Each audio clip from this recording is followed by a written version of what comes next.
oduu amma baatiin waraanni TPLF eegraayyaan ittisa biyyaatiin haleelamee kaambiisaa Sharaarinaa fi Humara gadhiiseen booda ajajaa waraanaa waliigalaa jijjiiruun dhaga'ame. Ameerikaan naannoo Somaaliyaarraa cituun qabsoorra jirtu Puutlaandii wajjin waliigaltee waraanaa haarawaa mallatteessuun dhaga'ame. Waraana kaaba Itoophiyaatti haaromfame hordofee namoonni dhibbaan lakkaa'aman lixa Tigraay irraa gara Suudaanitti baqataa jiraachuun dhaga'ame. Raashiyaan Yuukireen irratti haleellaa qilleensaa raawwatteen booda Yuukireen keessatti khasaaraan hojjettootaa fi meeshaalee waraanaa guddaan mudachuu himte. Balaa shirgiggaachuu lafaa naannoo Amaaraa godina Shawaa kaabaa Gadaamii Sadaqnee Maaramiitti mudateen amantoonni 14 du'uun dhaga'ame. Biyya Masri, Suudaan, Jibuutii fi Eertiraa Soomaaliyaan tumsa waraana galaana diimaaf galoo galaana Eden kan Suudiin durfamu keessatti ijaaraman irratti waliigaltee irra gahuudhaaf marii jalqabuun dhaga'ame. Daawwattoota fi hordoftoota lammii miidiyaa nageenya keenya bakka jirtan irratti sin dhaqqabu. Kanneen nama isin dhageessifne hangafoota oduu lammii miidiyaatti amma bal'ina oduu isinitti.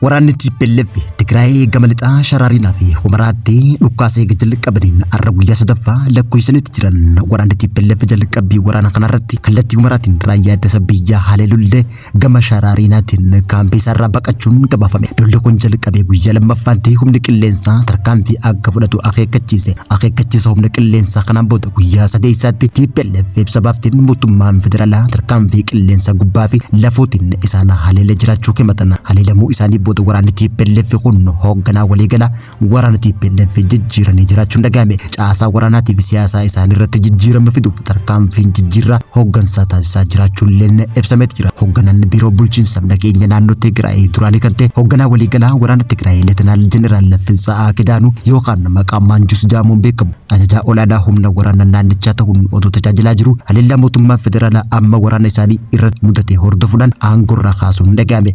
Kana malees yeroo ammaan tana manni barii naannoo Tigraay kan boordii filannootiin beekamtii hin qabne Tawaalde Biraan Tasfaa Alam itti gaafatamaa biiroo nageenyaa taasisuudhaan muudanii jiraachuun dhaga'ame. Jeneraal Fiisaan kanaan dura itti gaafatamaa biiroo bulchiinsa yeroo Tigraay ta'uun kan tajaajilaa ture yoo ta'u bitootessa bara 2017 pireezidaantii bulchiinsa yeroo Tigraay duraanii obbo Geetachoo Raddaa wajjin waliigaluu dadhabuudhaan aangorra kan ka'e hoggaa ta'u akkasumallee durataa koree hanna miidhaan gargaarsa Tigraay qorataa turuun ibsamee jira. Akkasumallee hooggantoota herreega baankii fi qabeenya isaanii irratti murtee ittisaatiin dhorkamee keessaa nama tokko hoggaa ta'u haa ta'u malee ammoo yeroo ammaan tana erga aangorraa kaafameen booda bakka Jeneraal Fiisaa eenyu akka muudame hanga ammaatti odeeffannoon Tigraay irraa argamte hin ibsine.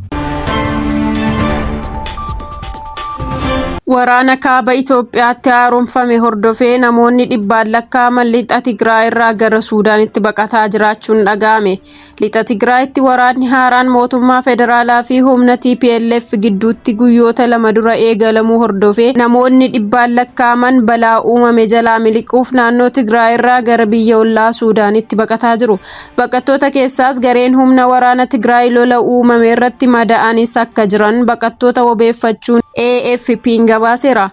Dilbata darbe naannoo lixa Tigraay Shererinaa bakka jedhamutti waraanni haaraan kun kan eegale yoo ta'u murni TPLF ibsi irra deddeebiin baasaa jiruun mootummaan federaalaa hoomaa waraanaan isa haleeluu himachaa kan jiru yoo ta'u dippiloomaatonnii fi dhaabbileen idil addunyaas gidduu akka seenan waamicha dhiyeesseera. Haa ta'u malee gama mootummaa federaalaa Itoophiyaan hanga ammaatti dhimma kanaan walqabatee ibsi ifa ta'e kenname hin jiru.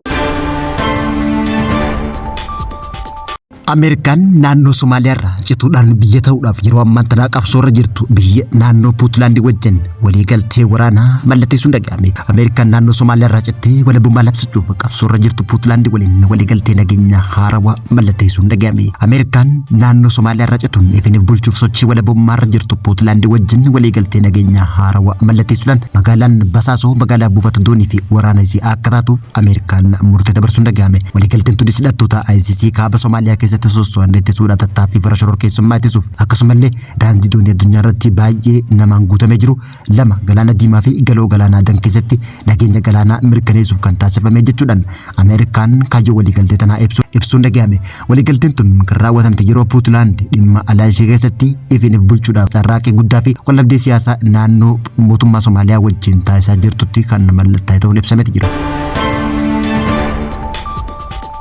Balaa shirgiggaachuu lafaa naannoo Amaaraa godina Shawaa Kaabaa Gadaamii Tsadaqnee Maaramiitti mudateen amantoonni 14 du'uun dhagahame. Naannoo Amaaraa godina Shawaa Kaabaa naannoo Amaaraa Gadaamii Qulqulluu Tsadaqnee Maaramiitti kan dabre Mitmaaqitti balaa sigiga lafaa uumameen amantoonni kadhatarra turan 14 du'anii 7 miidhaan adda addaa irra ga'uun beeksise. Bulchiinsi godinichaa namoota 7 qaamaan miidhaman keessaa 5 miidhaa ulfaataan irra ga'u kan ibse yoo ta'u namoonni 2 kaan salphoo ta'uu dabalatee eereera.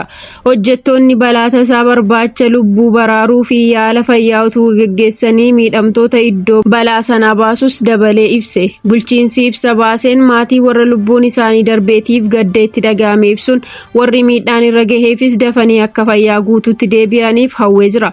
Akkasumas qondaaltota godina Shawaa Kaabaa qaamolee nageenyaa ogeessota fayyaa fi jiraattota naannichaa gumaacha qindaa'aa baraarsaa fi deeggarsaa taasisan kan bulchiinsa godina Shawaa Kaabaa Yemenee Birhaan Tasfaa galateeffateera.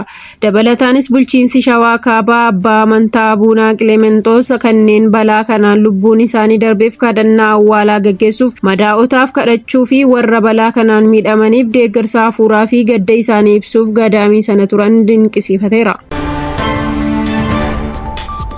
Saudi Arabiyaan gamtaa waraanaa galaanaa biyyoota hedduu haarawaa galoo galaana diimaa fi galoo galaana Eden irratti argaman 8 hammatu gurmeessitee jiraachuun dhagahame. Biyyoota kana keessaa Masrii, Suudaan, Jibuutii fi Eertiraa, Soomaaliyaan kan keessatti argaman hoggaatu kunis waldhabdee baay'ee giddu galeessaa kaasuu fi daldaltoota irratti dhiibbaa qabaachuu akka danda'utu ibsame. Tumsi waloomaa kun Saudi Arabiyaan, Yordaanus, Yemanii fi biyyoota Afrikaa 5 kan hammatu hoggaatu ministeerri ittisa biyya Saudi Arabiyaa akka jedhetti kaayyoon isaa qindoomina biyyoota galaana diimaa daangessan jidduutti jiru hariiroo isaanii cimsuu fi saraara daldalaa galaana idil addunyaa daandiiwwan daldalaatiif enerjii akkasumallee dantaa galaana diimaa waloo eegsisuudha jechuun ibse. Gamtaan kun galaana diimaan qabeenya dinagdeetiif murteessaa ta'e darba baab mandeenii fi galoo galaana Adan kan uwwisa hoggaa ta'u akka gabaasa biizinasa Insider Afrikaan gabaasetti sararri galaanaa kun tilmaamaan daldala addunyaa dhibbantaa 100 keessaa dhibbantaa 12 bobaawwan gaasii uumamaa dhangala'aa fi daldala meeshaalee Awurooppaa, Eeshiyaa fi Afrikaa kan wal quunnamsu keessaa kan dabruudhaa jeeti jira. Tarkaanfiin tun humna Saudi Arabiyaa caasaa nageenya galaanaa haarawaa diriirsuuf gochaa jirtuuf hirmaannaa Afrikaa kan dabaluudhaa jeeti jira. Kunis leeldaa gareen Huutii kan Iraaniin deeggaramtu Yemen keessatti taasisaa jirtuu fi wallabdee naannawa daldala galaanaa keessatti taa'aa jiru irratti ittisa taasisuudhaaf Saudi Arabiyaan gamtaa kana kan jaarta'uun ibsamee jira. Gama biraatiin Saudi Arabiyaan humnoota Itoophiyaa morman kanneen galaana diimaa Itoophiyaan akka hin arganneef yeroo ammaa tana carraaqqii taasisan gurmeessuun Itoophiyaa irrattis dhiibbaa qabaachuu mala jaameeti ibsame. Tumsi waloo yaadame kun ibsa Saudi Arabiyaa olitti ibsame irratti kan hundaa'e hoggaa ta'u kunis marii adoolessa 30 bakka bu'oota waraana biyyoota 43 fi ergamtoota gamtaa Awurooppaa biraatiin taasifame keessaa isa tokko ta'uun ibsame. Raashiyaan Yuukireen irratti erga lellaa qilleensaa raawwatteen booda Yuukireen keessatti khasaaraan hojjettoota namaatiif meeshaalee waraanaa guddaa mudatee jiraatu himte. Ministeerri ittisa biyya Raashiyaa ibsa baaseen waraanni Yuukireen erga Yuukireen keessatti hojiin waraanaa addaa jalqabee jiru kaasee khasaaraa hojjettootaa fi meeshaa waraanaa guddaan isaan irra gahee jiraachuu beeksise. Akka ministeerri kun jedhutti Yuukireen torbee dabre keessa qofa loltoota 9,600 dhabdee jiraachuu beeksise. Khasaaraan waliigalaa Raashiyaa erga hojiin waraanaa fulbaana 24 bara 2020 jalqabee humnoota Yuukireen irratti hirmaatte kanneen akka ibsate jira. Daawwattootaa fi hordoftoota Lammii Miidiyaa irraa oduun yeroo kanaaf qabnu kan gammaatti hordofaa turtanii turtii gaarii.